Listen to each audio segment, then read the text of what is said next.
नमस्कार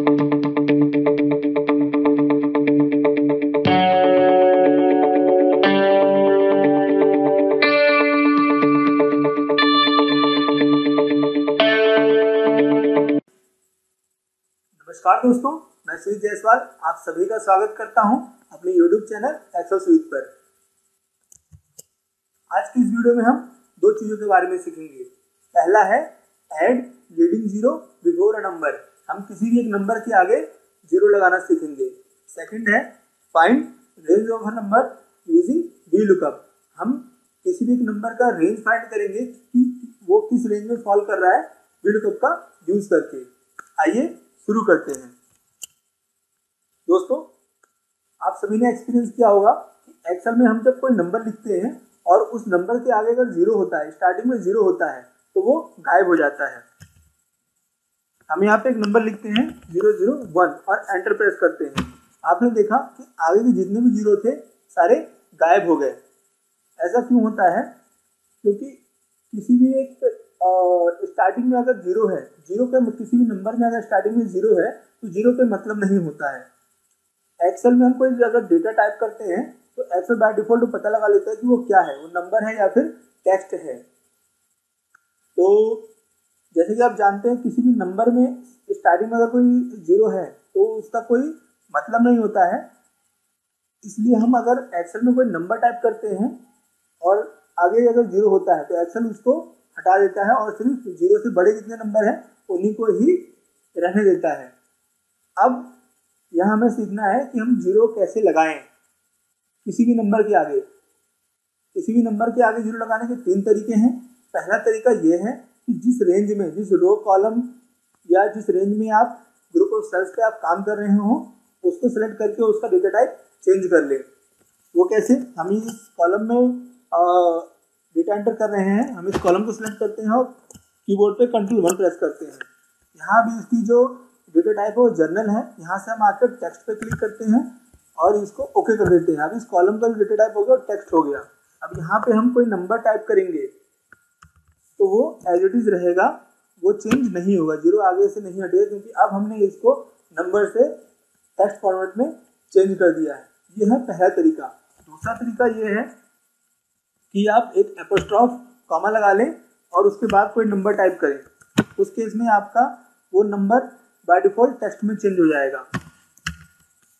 तो number by default आपका टेक्स्ट में चेंज हो जाएगा। ये है दोस्तों दूसरा तरीका। लेकिन ये दोनों तरीके आपके लिए तब यूजफुल होंगे जब आप एडिट करके डेटा एंटर कर रहे हैं।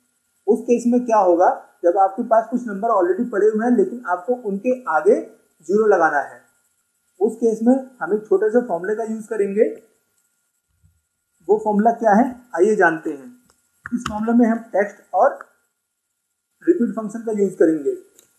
अब जो उससे पहले मैं आपको थोड़ा सा बता दूं, यहाँ पे एक प्रोडक्ट कोड है। इस प्रोडक्ट कोड की है लेंथ 10 डिजिट का। अब हुआ क्या कि अगर 10 डिजिट का है तो ये 1 लिखा है, यानी इसके आगे 9 जीरो होने चाहिए। सेम इसी तरह से यहाँ पे 1 2 3 है, इसके आगे 7 जीरो होने चाहिए। यहाँ पे 4 डिजिट लिखी हुई, इसके आगे 6 जीरो होने चाहिए। यहाँ पर 5 डिजिट लिखी हुई, इसके आगे 5 जीरो होना चाहिए।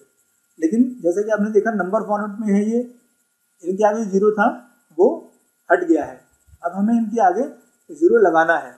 उसके लिए हम यहाँ पे फॉर्मूला टाइप करते हैं टेक्स्ट। टेक्स्ट करता क्या फ्रेंड्स, ये नंबर को टेक्स्ट फॉर्मेट में चेंज कर देता है। फॉर्मूले के थ्रू कर रहे हैं जो हमने यहाँ पे अभी Ctrl+1 प्रेस करके डेटा टाइप उसका चेंज किया था। अब इसके अंदर में एक वैल्यू देनी होती है। वैल्यू क्या होगी, ये सेल हमारा वैल्यू हो जाएगा कॉमा फॉर्मेट टेक्स्ट। अब हमें यहाँ पे फॉर्मेट टाइप यहाँ पे करना होता है कि किस फॉर्मेट में हम डेटा को चाहते हैं। अब हम चाहते हैं यहाँ पे ये 10 डिजिट में दिखे और इसके आगे जीरो हो। ओके, तो यहाँ पे हमें करना क्या होगा, यहाँ पे हम एक दूसरे फंक्शन का यूज करेंगे, रिपीट फंक्शन का। रिपीट क्या करता है, यहाँ पे हम कोई एक टेक्स्ट देते हैं, वो उसको एक नंबर ऑफ टाइम्स रिपीट कर देता है। अब हम इसे बोल रहे हैं यहाँ पे इसको, क्योंकि हमें 10 डिजिट्स में चाहिए, हम इसको बोल रहे हैं जीरो को भाई 10 टाइम्स रिपीट कर दे। हम ब्रैकेट क्लोज करते हैं टेक्स्ट का और एंटर प्रेस करते हैं।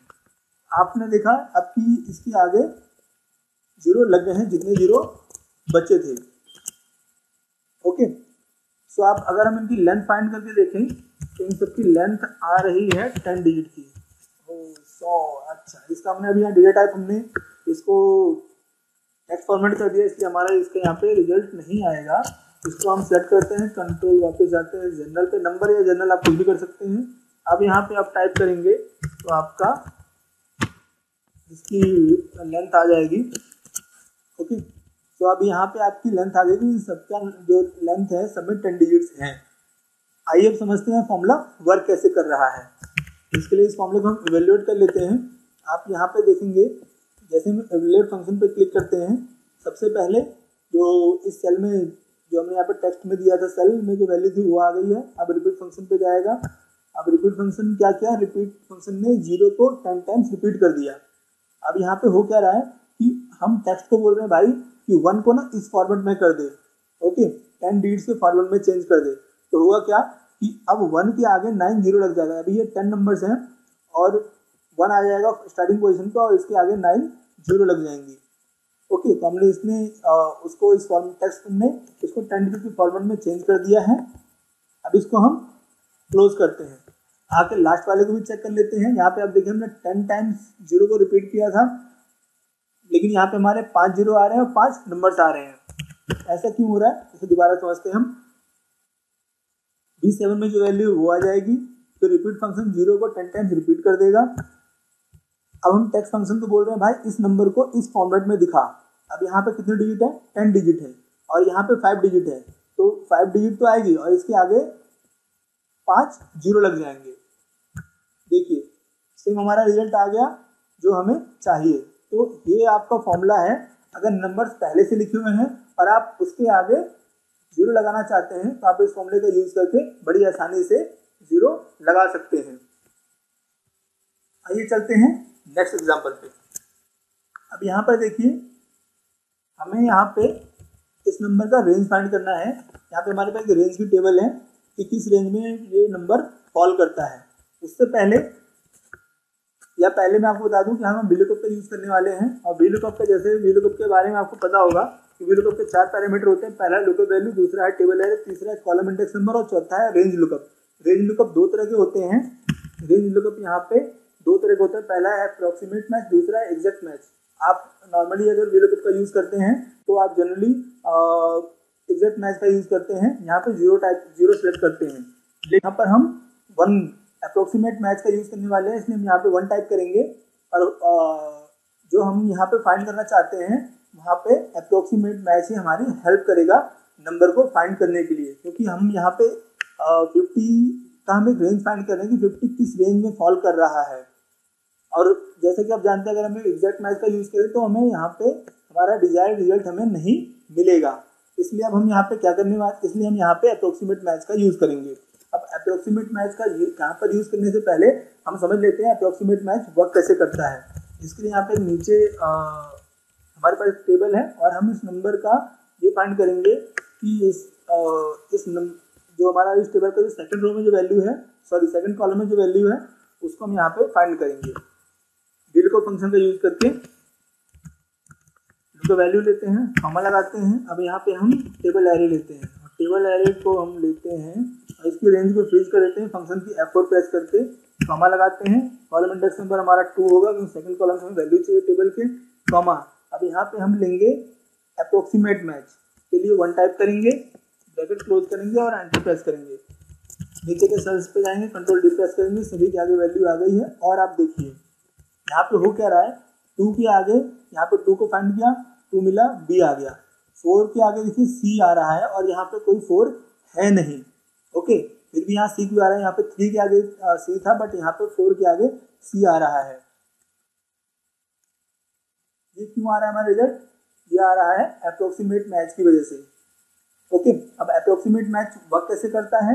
अप्रोक्सीमेट मैच एक नंबर को फाइंड करता है टेबल एरे में, जो कि हमारे इस केस में यहाँ पे ये है, और जो नंबर यहाँ पे हम फाइंड कर रहे हैं उस नंबर से जो जस्ट इमीडिएट छोटा नंबर होता है उससे रिस्पेक्ट में जो उस रो में जो वैल्यू होती है वो हमें यहाँ पे लाके दे देता है। हमेशा याद रखिए जिस वैल्यू को हम फाइंड करें इससे जो जस्ट इमीडिएट छोटा, इससे जो जस्ट छोटा नंबर होगा उसी की वैल्यू हमें लाके देगा।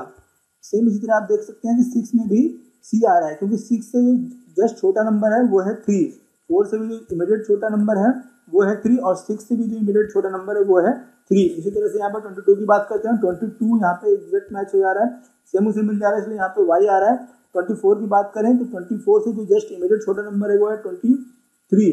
अगर यहाँ पर हम देखिए, अगर यहाँ पे हम करें 25, तो आप देखिए उस केस में क्या होगा, यहाँ पे आ जाएगा 20। अब यहाँ पे देखिए 24 में चेंज हो गया, 24 में क्या आ गया, y आ गया, क्योंकि अब 24 से जस्ट इमीडिएट छोटा नंबर है वो है 22, इसलिए उसकी वैल्यू आ गई है। अगर मैं इसी को 28 कर दूं तो आप देखिए क्या होगा कि 26 के केस में भी y आ गया, क्योंकि 26 से जो जस्ट इमीडिएट छोटा नंबर है वो है 22। तो इस तरह से अप्रोक्सीमेट मैच वर्क करता है। आइए अब हम अप्रोक्सीमेट मैच का यूज करके नंबर्स के रेंज फाइंड करते हैं। यहाँ पे हम VLOOKUP लगाते हैं, लुकअप वैल्यू लेते हैं, कॉमा लगाते हैं, टेबल एरो पर लेंगे, इसकी रेंज को फ्रीज कर देंगे, फंक्शन की F4 प्रेस करके कॉमा लगाएंगे। रेंज हमारा सेकंड कॉलम में है, इसलिए हम कॉलम इंडेक्स नंबर में 2 टाइप करेंगे, कॉमा लगाएंगे। अब यहाँ पे हम अप्रोक्सीमेट मैच के लिए 1 टाइप करेंगे, ब्रैकेट क्लोज करेंगे और एंटर प्रेस करेंगे। नीचे के सेल को सिलेक्ट करेंगे, हम कंट्रोल D प्रेस करेंगे। आप देखेंगे यहाँ पे जो 50 को फाइंड करता है VLOOKUP, और 50 से जस्ट इमीडिएट छोटा नंबर है वो है 0, और 0 के रिस्पेक्ट में सेकंड कॉलम में है 0 से 100 की रेंज में फॉल करता है, तो यहाँ पे हमारा 0 से 100 आ रहा है। सेम इसी तरह से 75 से जो छोटा नंबर है, यहाँ पे आप देखोगे 2-4 नंबर नहीं, सिर्फ एक 0 है, वही इनसे छोटा है, तो वो इस रेंज में, अब 75 भी इस रेंज में फॉल कर रहा है, तो इस तरह से यहाँ पे आपका 0 से 100 आ रहा है। सेम इसी तरह से 113 है, 113 से जो छोटा नंबर है वो है 101, इसलिए यहाँ पे 101 के आगे ये रेंज है, इसलिए यहाँ पे 101 से लेकर 200 की रेंज आ रही है। सेम आप आते हैं लास्ट में 570, देखेंगे तो 570 से छोटा नंबर है वो 501 है, और उसके आगे जो रेंज है 500 प्लस है। इसी तरह से यहाँ पे 500 प्लस आ रहा है। यहाँ पर दोस्तों एक बात का ध्यान रखें, जब भी आप एक रेंज की टेबल बनाएं तो उसको हमेशा असेंडिंग ऑर्डर में रखें। आज की वीडियो में बस इतना ही, उम्मीद करता हूँ आपको वीडियो पसंद आई है। इस वीडियो को लाइक करें, शेयर करें, और अगर आप हमारे चैनल पर नए हैं, हमारे चैनल को सब्सक्राइब जरूर करें, साथ ही बेल आइकन प्रेस करें हमारे लेटेस्ट वीडियो हर बार पाने के लिए। इस एक्सेल फाइल को आप डाउनलोड कर सकते हैं प्रैक्टिस के लिए, उसका लिंक नीचे डिस्क्रिप्शन में दिया हुआ है। मिलते हैं नेक्स्ट वीडियो में, तब तक के लिए टेक केयर, गुड बाय।